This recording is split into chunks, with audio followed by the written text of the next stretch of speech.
दोस्तों, आज हम आपके लिए लेकर आए हैं तहज़ीब हाफ़ी के कुछ बेहतरीन शेर। अगर आपको हमारी वीडियो अच्छी लगे तो लाइक ज़रूर करें। मैं के कागज़ की एक कश्ती हूँ, पहली बारिश ही आखिरी है मुझे। तेरा चुप रहना मेरे जहन में क्या बैठ गया, इतनी आवाज़ें तुझे दी कि गला बैठ गया।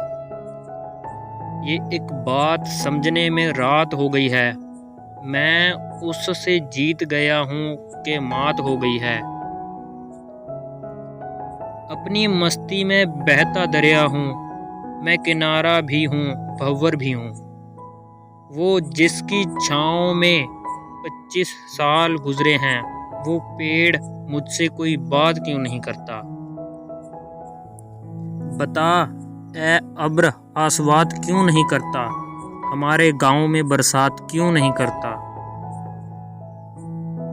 तमाम नाखुदा साहिल से दूर हो जाएं, समुंदरों से अकेले में बात करनी है।